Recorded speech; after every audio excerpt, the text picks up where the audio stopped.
Hi, ಎಲ್ಲರಿಗೂ ನಮಸ್ಕಾರ. ನಿನ್ನೆ ನಾವು 3 ಡಾಟ್ ಬ್ಲೌಸನ್ನು ಯಾವ ರೀತಿ ಫಾರ್ಮುಲಾ ಪ್ರಕಾರ ಡ್ರಾಫ್ಟ್ ಮಾಡಬೇಕು, ಯಾವ್ಯಾವ ಅಳತೆಯನ್ನು ತಗೋಬೇಕು ಅಂತ ನೋಡಿದ್ವಿ.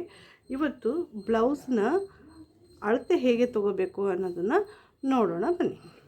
ಮೊದಲು ಈ ಬ್ಲೌಸನ್ನು ಈ ರೀತಿ ಯಾವುದೇ ರೀತಿ ಸುಕ್ಕಿರಲಾರ್ದಂಗೆ ಕ್ಲೀನಾಗಿ ಇಟ್ಕೊಂಡು ಫಸ್ಟು ಹೈಟನ್ನು ಮೆಜರ್ ಮಾಡಬೇಕು. ಹೈಟನ್ನು ಭುಜದ ಜಾಯಿಂಟ್ ಇರ್ತದಲ್ಲ, ಅಲ್ಲಿ ನಾವು ಗಟ್ಟಿಯಾಗಿ ಇಟ್ಕೊಂಡು ಸ್ವಲ್ಪ ಇಲ್ಲಿ ಟಕ್ಸ್ ಹಿಡಿದಿರ್ತೀವಲ್ಲ, ಆ ಟಕ್ಸ್ ಹತ್ರ ಸ್ವಲ್ಪ ಎಳಿಬೇಕು, ಎಳ್ಕೊಳ್ಬೇಕು. ಜಾಸ್ತಿ ಎಳಿಬಾರ್ದು. ಕೆಲವು ಕಾಟನ್ ಬ್ಲೌಸ್ ಆದರೆ ಭಾಳ ಹಿಗ್ತವೆ. ಜಸ್ಟು ಈ ಥರ ಹಿಡಿಬೇಕು. ಇದು ನೋಡಿ 14 ಬಂತು. ಇದು ಬೆನ್ನಿನ ಉದ್ದ. ನೆಕ್ಸ್ಟ್ ನಮಗೆ ಈ ಪಾರ್ಟಲ್ಲಿ ಬೇಕಾಗಿರ್ತಕ್ಕಂಥದ್ದು ಸೊಂಟದ ಸುತ್ತಳತೆ. ಈ ಸೊಂಟದ ಸುತ್ತಳತೆಯಿಂದಲೇ ನಾವು ಬ್ಲೌಸನ್ನು ತಯಾರು ಮಾಡ್ತಿದ್ದೀವಿ. ಇಲ್ಲಿ ನೋಡ್ರಿ, ಇದು ಹುಕ್ಸ್ ಪಟ್ಟಿ. ಈ ಹುಕ್ಸ್ ಪಟ್ಟಿನ ನಾವು ಕೌಂಟ್ ಮಾಡಬಾರ್ದು. ಇದನ್ನು ಮಾಡಿಸ್ಕೊಂಡು ಹುಕ್ಸ್ ಪಟ್ಟಿನ ಮಾಡಿಸ್ಕೊಂಡು ಇಲ್ಲಿಂದ ಈ ಥರ ನಾವು ಸೊಂಟದ ಪಟ್ಟಿಯನ್ನು ಕೌಂಟ್ ಮಾಡಬೇಕು. ಈಗ ನೋಡ್ರಿ, ಈ ಥರನೇ ತೊಗೋಬೇಕು. ಇದನ್ನು ಯಾವುದೇ ಕಾರಣಕ್ಕೂ ಜಗ್ಗಬಾರ್ದು. ಬ್ಲೌಸನ್ನು ನಾವು ಯಾವುದೇ ಕಾರಣಕ್ಕೂ ಜಗ್ಗಬಾರ್ದು. ನೋಡಿರಿ, ಈ ಥರ ಜಸ್ಟ್ ಹಿಡಿಬೇಕಷ್ಟೆ, ಜಗ್ಗಬಾರ್ದು.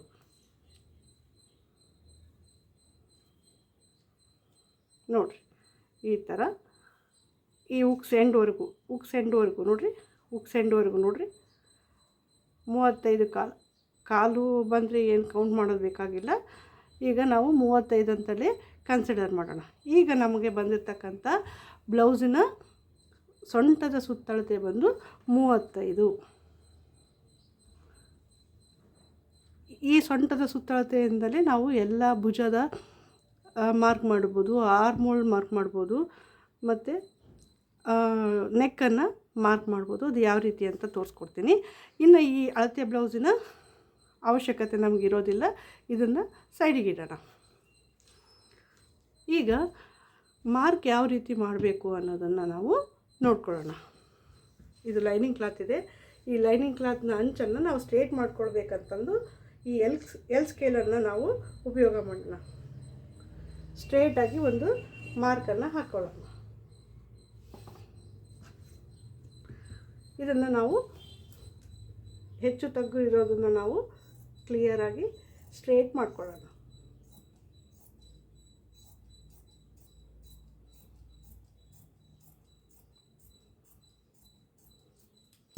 ನಾವು ಬ್ಲೌಸ್ನ ಸ್ಟಿಚಿಂಗ್ ಮಾರ್ಜಿನನ್ನು ಇಲ್ಲಿ ಒಂದು 1/2 ಇಂಚಿಗೆ ತೊಗೊಳ್ಳೋಣ.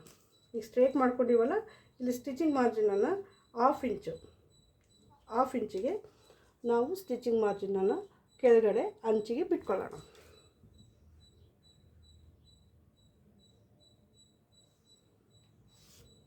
ಇಲ್ಲಿಂದ ನಾವು ಬ್ಲೌಸಿನ ಉದ್ದ ಎಷ್ಟಿತ್ತು ನಮಗೆ?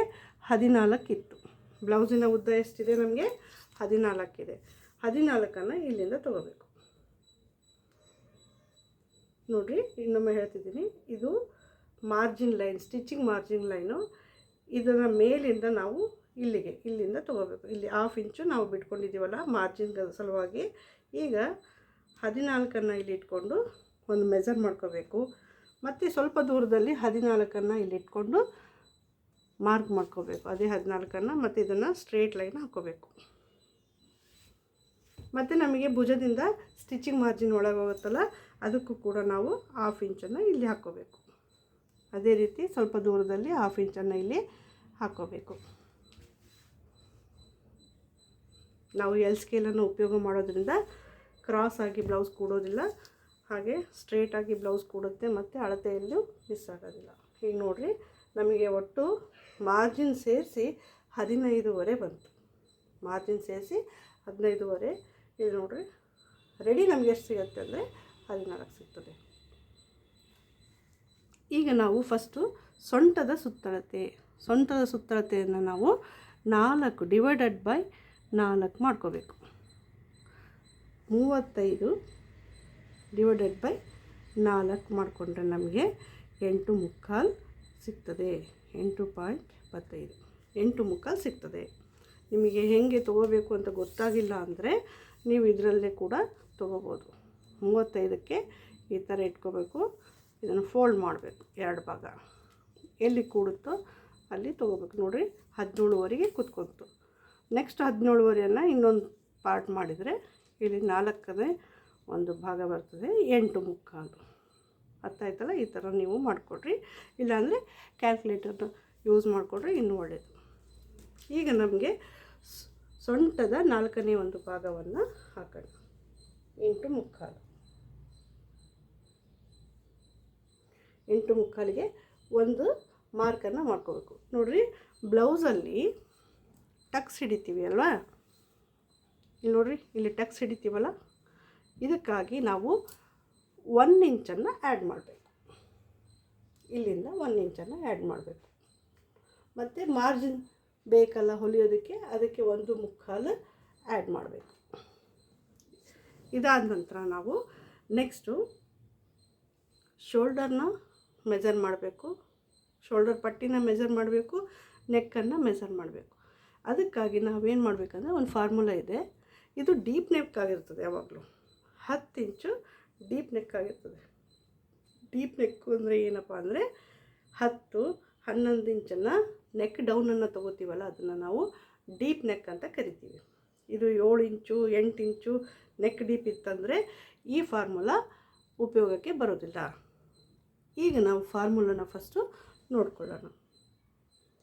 ಯಾವ ರೀತಿ ನಾವು ಕಂಡುಹಿಡಿಬೇಕಂದ್ರೆ ಬ್ಲೌಸಿನ ಸೈಜ್ ಮೇಲೆ ನಾವು ಫಾರ್ಮುಲಾನ ಕಂಡುಹಿಡಿತೀವಿ. ಬ್ಲೌಸ್ನ ಸೈಜ್ ಹೆಂಗೆ ಅಂದರೆ 30, 30, 31. 31 ಮೇಲೆ ಬಂದಿರತಕ್ಕಂಥದ್ದು 32, 33 ಈ ಥರ ಬಂದಿದ್ವೆಲ್ಲ ದೊಡ್ಡ ಸೈಜ್ ಅಂತ ಇಟ್ಕೋಬೇಕು. ನೆಕ್ಸ್ಟು 30 ಕೆಳಗಡೆ ಬಂದಿರತಕ್ಕಂಥವೆಲ್ಲ ಸಣ್ಣ ಸೈಜ್ ಅಂತ ಇಟ್ಕೋಬೇಕು. ಓಕೆನಾ?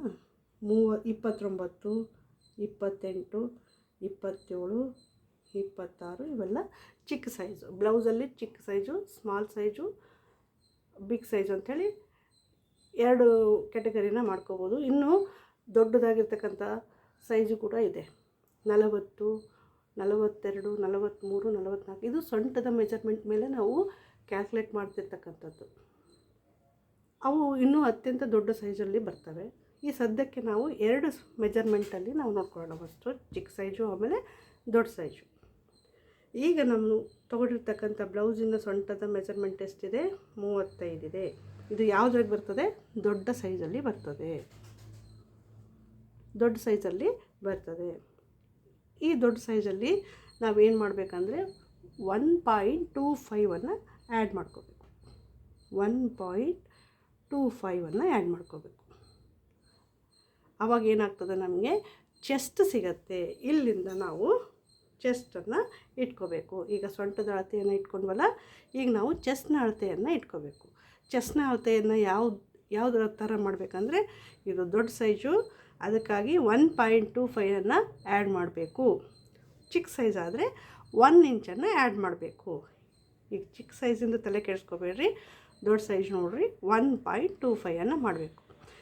ನಾವಿವಾಗ ಇಲ್ಲಿ ಯಾವ ಪ್ಲೇಸಲ್ಲಿ ಮಾರ್ಕ್ ಮಾಡಬೇಕು ಚೆಸ್ಟ್ ಪಾರ್ಟನ್ನು ಅನ್ನೋದು ನಮಗೆ ಪೇಪರಲ್ಲಿ ಅಥವಾ ಕ್ಲಾತ್ ಮೇಲೆ ಗುರ್ತಾಗೋದಿಲ್ಲ. ಬಾಡಿ ಮೇಲೆ ಹೇಳ್ಬೋದಾದರೆ ಪೇಪರ್ ಮೇಲೆ ಹೇಳೋಕ್ಕಾಗಲ್ಲ. ಅದಕ್ಕೆ ಏನು ಮಾಡಬೇಕಂದ್ರೆ 6 ಇಂಚು ಕೆಳಗಡೆ ಇಳಿಸ್ಕೋಬೇಕು. ಇಲ್ಲಿಂದ 6 ಇಂಚು, ಯಾವುದೇ ಸೈಜ್ ಆಗಲಿ, ದೊಡ್ಡ ಸೈಜ್ ಆಗಿರ್ಬೋದು, ಸಣ್ಣ ಸೈಜ್ ಆಗಿರ್ಬೋದು, 6 ಇಂಚು ಡೌನನ್ನು ತಗೊಂಡು ಇಲ್ಲಿ ನಾವು ಚೆಸ್ಟ್ ಸೈಜನ್ನು ಮಾರ್ಕ್ ಮಾಡ್ಕೋಬೋದು. ಈಗ ಚೆಸ್ಟ್ ಸೈಜ್ ಎಷ್ಟಾಯಿತು? ವೇಸ್ಟ್ನ 4ನೇ ಒಂದು ಭಾಗಕ್ಕೆ 1.2 ಕೂಡಿಸಿದ್ರೆ ಎಷ್ಟಾಗುತ್ತೆ? 9, 10 ಇಂಚ್ ಆಗ್ತದೆ. 10 ಇಂಚನ್ನು ನಾವು ಇಲ್ಲಿಂದ ಇಟ್ಕೋಬೇಕು. 10 ಇಂಚ್ ಇಟ್ಕೋಬೇಕು. ಅರ್ಥ ಆಗ್ತಾ ಇದೆಯಲ್ಲ? ನೆಕ್ಸ್ಟು ಇಲ್ಲಿಂದ ಇಲ್ಲಿಗೆ ಒಂದು ಮಾರ್ಕನ್ನು ಮಾಡ್ಕೊಳ್ಳೋಣ. ನೋಡಿರಿ, ಇದಕ್ಕೆ ಕೂಡಿಸ್ಬಾರ್ದು. ಇದು ವೇಸ್ಟ್ ಮೆಜರ್ಮೆಂಟಿಗೆ +1 ಆ್ಯಡ್ ಮಾಡಿರ್ತೀವಿ. ಯಾಕೆ ಹೇಳ್ರಿ? ಟಕ್ಸ್ ಸಂಬಂಧ. ಅಲ್ಲಿಗೆ ನಾವು ಕೂಡಿಸ್ಕೋಬೇಕು, ಡೈರೆಕ್ಟ್ ವೇಸ್ಟಿಗೆ ಕೂಡಿಸ್ಬಾರ್ದು. ಇಲ್ಲಿಂದ ಇಲ್ಲಿಗೆ ಒಂದು ಚೆಸ್ಟಿಂದ ಒಂದು ಮಾರ್ಕ್ ಮಾಡಬೇಕು. ಈಗ ನಾವು 6 ಇಂಚಿಗೆ ತೊಗೊಂಡಿದ್ದೀವಲ್ಲ, 6 ಇಂಚಿಗೆ ಇದು ಆರ್ಮ್ ಡೌನನ್ನು ತೊಗೋಬೇಕು. ಯಾಕಂದರೆ ಇದು ದೊಡ್ಡ ಸೈಜು. ದೊಡ್ಡ ಸೈಜ್ ಇರಲಿ, ಸಣ್ಣ ಸೈಜ್ ಇರಲಿ, 6 ಇಂಚಿಗೆ ಒಂದು ಮಾರ್ಕನ್ನು ಮಾಡಬೇಕು.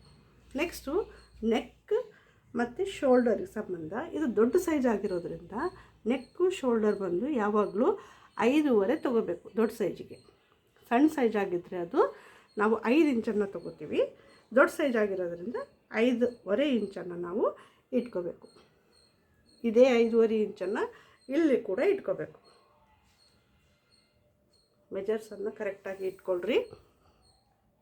ಇದನ್ನು ನಾವು ಜಾಯಿಂಟ್ ಮಾಡಬೇಕು. ಇದನ್ನು ಜಾಯಿಂಟ್ ಮಾಡಬೇಕು. ಇಲ್ಲಿಂದ ಇಲ್ಲಿಗೆ ನೋಡ್ಕೊಳ್ರಿ. ಇನ್ನೊಂದು ಸರಿ 6 ಇಂಚೇ ಇರಬೇಕು, ಸಣ್ಣ ಸೈಜ್ ಆಗಲಿ ದೊಡ್ಡ ಸೈಜ್ ಆಗಲಿ. ಇವಾಗ ನೋಡಿರಿ, ನಮಗೆ ಒಂದು ಶೇಪ್ ಬಂತು.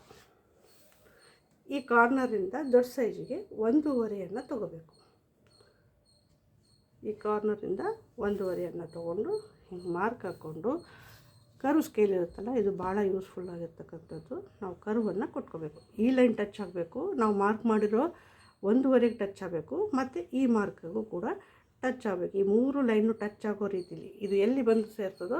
ಮತ್ತು ಇದನ್ನು ಈ ಥರನೂ ಕೂಡಿಸ್ಬಾರ್ದು, ಈ ಥರನೂ ಕೂಡಿಸ್ಬಾರ್ದು. ಇದ್ರ ಮೇಲೆ ಇರಬೇಕು. ಈ ಲೈನ್ ಒಳಗೆ ಇದು ಟಚ್ ಆಗಿರಬೇಕು, ಇದು ಟಚ್ ಆಗಿರಬೇಕು. ಒಂದು ಮಾರ್ಕನ್ನು ಕೊಡಬೇಕು, ಸರ್ಕಲನ್ನು ಗೀಚಬೇಕು. ನೆಕ್ಸ್ಟು ನಾವು ಈ 10 ಇಂಚ್ ಚೆಸ್ಟ್ ಏನದಲ್ಲ, ಇದಕ್ಕೆ ನಾವು 1.5 ಕೊಟ್ಕೊಂಡಿದ್ರೆ 1.5 ಕೊಡಬೇಕು. 2 ಇಂಚ್ ಕೊಟ್ಟರೆ 2 ಇಂಚು ಮಾರ್ಜಿನ್, ಸ್ಟಿಚಿಂಗ್ ಮಾರ್ಜಿನನ್ನು ಇಟ್ಕೊಂಡು ಇದನ್ನು ಕೂಡ ಸೇರಿಸ್ಬೇಕು. ಓಕೆನಾ? ಈಗ ನಾವೇನು ಮಾಡಬೇಕು, ಆರ್ಮ್ ರೌಂಡನ್ನು ಕೌಂಟ್ ಮಾಡಬೇಕು. ಆರ್ಮ್ ರೌಂಡ್ ಎಷ್ಟಿರಬೇಕು ಒಂದು ಬ್ಲೌಸಿಗೆ? ನಾವು ವೇಸ್ಟ್ ಮೆಜರ್ಮೆಂಟಿಂದ ತೊಗೊಂಡಾಗ ಅಂದರೆ ಈ ವೇಸ್ಟ್ ಮೆಜರ್ಮೆಂಟಿನ 8.75 ಏನು ಬಂದದಲ್ಲ ಅಷ್ಟೇ ಈ ಆರ್ಮ್ ಸರ್ಕಲ್ ಇರಬೇಕು. ಅಂದಾಗ ನಮಗೆ ಕಂಕಳಲ್ಲಿ ಹಿಡಿಯೋದಾಗಲಿ ಲೂಸ್ ಬರೋದಾಗಲಿ ಆಗೋದಿಲ್ಲ. ಅದನ್ನು ನಾವು ಇವಾಗ ಎಲ್ಲಿಂದ ಕೌಂಟ್ ಮಾಡಬೇಕಂದ್ರೆ ಈ ಸ್ಟಿಚಿಂಗ್ ಮಾರ್ಜಿನನ್ನು ಬಿಟ್ಕೊಂಡು ಇಲ್ಲಿಂದ ಕೌಂಟ್ ಮಾಡಬೇಕು. ವೇಸ್ಟ್ ಮೆಜರ್ಮೆಂಟಿಂದ ನಾವು ಈ ಬ್ಲೌಸನ್ನು ಡ್ರಾ ಮಾಡ್ತಿದ್ದೀವಿ, ಅದ ಕಾರಣ ಇಲ್ಲಿಂದ ನೋಡಬೇಕು. ಒಬ್ಬೊಬ್ಬರು ಒಂದೊಂದು ರೀತಿಯಿಂದ ನೋಡ್ತಿರ್ತಾರೆ, ಅದು ನಮಗೆ ಬೇಡ. ನಾವು ಇದನ್ನು ಇದೇ ಥರನೇ ಫಾಲೋ ಮಾಡಿ. ನೋಡಿರಿ, 8.75 ಕರೆಕ್ಟಾಗಿ ಬಂದಿದೆ. ಅಕಸ್ಮಾತು 1 ಲೈನು 2 ಲೈನ್ ಏನಾದರೂ ಹೆಚ್ಚು ಕಮ್ಮಿ ಬಂದಿದ್ದರೆ ತಲೆ ಕೆಡಿಸ್ಕೊಳ್ಳೋ ಅವಶ್ಯಕತೆ ಇಲ್ಲ. ಇಲ್ಲಿ ಈ ರೌಂಡಲ್ಲಿ ನಾವು ಅಡ್ಜಸ್ಟನ್ನು ಮಾಡ್ಕೋಬೋದು. ಈಗ ನೋಡಿರಿ, ನಮಗೇನು ಬೇಕಾಗಿರ್ತಕ್ಕಂಥದ್ದು 8.75 ಏನದಲ್ಲ, ಆರ್ಮ್ ರೌಂಡ್ ಇಲ್ಲಿಂದ ಹಿಡಿದ್ರೆ ಕರೆಕ್ಟಾಗಿ 8.75 ಬರುತ್ತೆ. 8.75 ಬರ್ತದೆ. ಈ 8.75 ಬಂದರೆ ಅಂದರೆ ಪರ್ಫೆಕ್ಟಾಗಿ ನಮಗೆ ಆರ್ಮ್ ರೌಂಡು ಸಿಕ್ಕೋಯ್ತು. ಈಗ ನೆಕ್ಸ್ಟ್ ನಾವು ನೆಕ್ಕಿಗೆ ಎಷ್ಟು ಕೊಡಬೇಕು, ಶೋಲ್ಡರ್ಗೆ ಎಷ್ಟು ಕೊಡಬೇಕು ಅನ್ನೋದೇ ಒಂದು ದೊಡ್ಡ ಪ್ರಾಬ್ಲಮ್ ಇರ್ತದೆ. ಇದು ನಾವು ವೇಸ್ಟ್ ಮೆಜರ್ಮೆಂಟಿಂದ ಫಾಲೋ ಮಾಡ್ತೀವಲ್ಲ, ಅವಾಗ ಯಾವುದೇ ರೀತಿ ಪ್ರಾಬ್ಲಮ್ ನಮಗೆ ಬರೋದಿಲ್ಲ. ಈಗ ನೋಡಿರಿ, ಶೋಲ್ಡರ್ಗೆ ಯಾವಾಗಲೂ 3 ಇಂಚನ್ನು ಕೊಡಬೇಕು. ಶೋಲ್ಡರ್ಗೆ ಇಲ್ಲಿಂದ 3 ಇಂಚನ್ನು ಕೊಡಬೇಕು. ಇದು ಉಳುಕಿದ್ದು 2.5 ಏನಿದಲ್ಲ ನಮಗೆ ನೆಕ್ ಪಾರ್ಟ್ ಆಗ್ತದೆ. ಈಗ ನೆಕ್ಕಿನ ಉದ್ದ, ನೆಕ್ಕಿನ ಡೀಪ್ ಎಷ್ಟಿದೆ ನಮಗೆ 10 ಅಥವಾ 10.5 ಕೂಡ ನಾವು ತೊಗೋಬೋದು. ಇದ್ರ ಸ್ವಲ್ಪ ದೂರದಲ್ಲಿ 10 ತೊಗೊಳ್ಳೋಣ, ಒಂದು ಮಾರ್ಕ್ ಹಾಕೋಣ. ಈಗ ನಾವು ಇಲ್ಲಿ ಎಷ್ಟು ತೊಗೊಂಡೀವಿ? 2.5 ಇಂಚ್ ತೊಗೊಂಡಿವಲ್ಲ. ಇಲ್ಲಿ ಶೇಪ್ ಕ್ಲೀನಾಗಿ ಬರಬೇಕು ಅಂದರೆ ಇದಕ್ಕೆ 1/2 ಇಂಚನ್ನು ಆ್ಯಡ್ ಮಾಡ್ಕೋಬೇಕು. 2.5ಗೆ 1/2 ಇಂಚನ್ನು ಆ್ಯಡ್ ಮಾಡಿಕೊಂಡ್ರೆ ಏನಾಯಿತು? 3 ಇಂಚ್ ಆಯಿತು. ಇಲ್ಲಿಂದ ನಾವು 3 ಇಂಚ್ ಇಟ್ಕೊಂಡು ಇದನ್ನು ಸೇರಿಸೋಣ. ಸೇರಿಸಿ ಇಲ್ಲಿಂದ 3/4 ಇಂಚು ಅಥವಾ 1/2 ಇಂಚು ನಿಮಗೆ ಎಷ್ಟು ಡೀಪ್ ಬೇಕೋ ಅಷ್ಟು ತೊಗೊಂಡು ಇದರಿಂದ ಕರ್ವ್ ಸ್ಕೇಲಿಂದ ನೀಟಾಗಿ ಕರ್ವನ್ನು ಕೊಟ್ಟಾಗ 1 ಇಂಚು ಕೂಡ ಕೊಡ್ಬೋದು. ಕೊಟ್ಟಾಗ ಕ್ಲೀನಾಗಿ ನಮಗೆ ರೌಂಡ್ ಶೇಪ್ ಅನ್ನೋದು ಬರುತ್ತೆ. ಈಗ ನಾವು ಇದನ್ನು ಕಟ್ ಮಾಡೋಣ.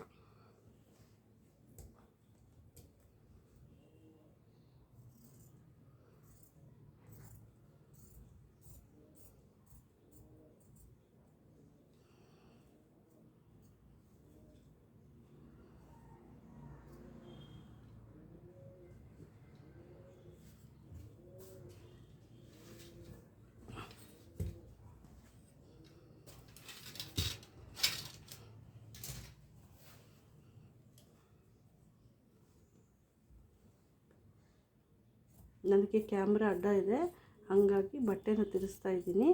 ನೀವು ಕ್ಯಾಮ್ರಾ ನೋಡಿಕೊಂಡು ಬಟ್ಟೆನ ಎಳಿಲಾರ್ದ ನೀಟಾಗಿ ಕಟ್ ಮಾಡಿರಿ.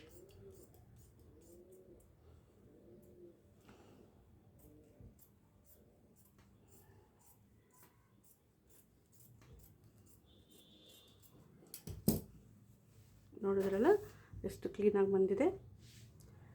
ಇದೇ ಥರ ನಾವು ನೆಕ್ಕನ್ನ ಹೇಗೆ ಕಟ್ ಮಾಡಲ್ಲ, ನಾನು ಕೊನೆಗೆ ಕಟ್ ಮಾಡ್ತೀನಿ. ನೆಕ್ಸ್ಟು ನಾವು ಟಕ್ಸನ್ನು ಯಾವ ರೀತಿ ಹಿಡಿಬೇಕು, ಟಕ್ಸನ್ನು ಹಿಡಿಬೇಕಂದ್ರೆ ಮಾರ್ಕ್ ಮಾಡಬೇಕಂದ್ರೆ ಇದನ್ನು ನಾವು ಇಲ್ಲಿವರೆಗೂ ಫೋಲ್ಡ್ ಮಾಡಬೇಕು. ಎಲ್ಲಿವರೆಗೂ? ಇಲ್ಲಿ ನೋಡ್ರಿ, ಟಕ್ಸನ್ನು ನಾವು 1 ಇಂಚಿಗೆ ಎಕ್ಸ್ಟ್ರಾ ಕೊಟ್ಕೊಟ್ಟಿರ್ತೀವಲ್ಲ, ಇದು ಸೊಂಟದ ಮೆಜರ್ಮೆಂಟು. ಇಲ್ಲಿಂದ ಇಲ್ಲಿಗೆ 1 ಇಂಚು ನಾವು ಎಕ್ಸ್ಟ್ರಾ ಮಾರ್ಜಿನ್ ಕೊಟ್ಟಿರ್ತೀವಿ ಟಕ್ಸ್ ಸಂಬಂಧ. ಅದಕ್ಕಾಗಿ ಇದನ್ನು ನಾವು ಇಲ್ಲಿವರೆಗೂ ತೊಗೊಂಡೋಗಿ ನೀಟಾಗಿ ಕ್ಲೀನಾಗಿ ಇಲ್ಲಿಂದ ಇಲ್ಲಿಗೆ ನಾವು ಒಂದು ಮಾರ್ಕನ್ನು ಹಾಕ್ಕೋಬೇಕು. ನೋಡಿರಿ ಎಷ್ಟು ಚೆನ್ನಾಗಿ ಬೀಳ್ತದೆ. ಇವಾಗ ನಾವು ಎಲ್ಲಿ ತೊಗೊಂಡು ಇಲ್ಲಿಂದ ಸ್ಟ್ರೇಟಾಗಿ ಒಂದು ಮಾರ್ಕನ್ನು ಮಾಡ್ಕೊಳ್ಳೋಣ. ನಾವು 1 ಇಂಚನ್ನು ಕೊಟ್ಟಿದ್ದೀವಿ ಇದ್ರ ಸಂಬಂಧ, ಟಕ್ಸ್ ಸಂಬಂಧ. ಹಾಗಾಗಿ 1 ಇಂಚನ್ನು ಇಲ್ಲಿ ಈ ಕಡೆ 1/2 ಇಂಚು ಮತ್ತು ಈ ಕಡೆ 1/2 ಇಂಚು ಕೊಟ್ಕೊಂಡು 1/2 ಇಂಚಲ್ಲಿ ನಾವು ಟಕ್ಸನ್ನು ಹಿಡಿಬೇಕು. ಎಷ್ಟು ಲೆಂತಲ್ಲಿ ನಾವು ಮಾರ್ಕ್ ಮಾಡಬೇಕು ಅಂದರೆ, ಈಗ ನೋಡಿರಿ ಇದರ ಉದ್ದ ಎಷ್ಟಿದೆ? 14 ಇದೆ. 14 ಇದ್ದರೆ ನಾವು 3.5 ಇಂದ 4 ಇಂಚು ಉದ್ದದಲ್ಲಿ ನಾವು ಹಿಡಿಬೋದು. 4 ಇಂಚಿಗೆ ಒಂದು ಮಾರ್ಕ್ ಮಾಡಿಕೊಂಡು ಇದನ್ನು ನಾವು ಇಲ್ಲಿಗೆ ಸೇರಿಸೋಣ.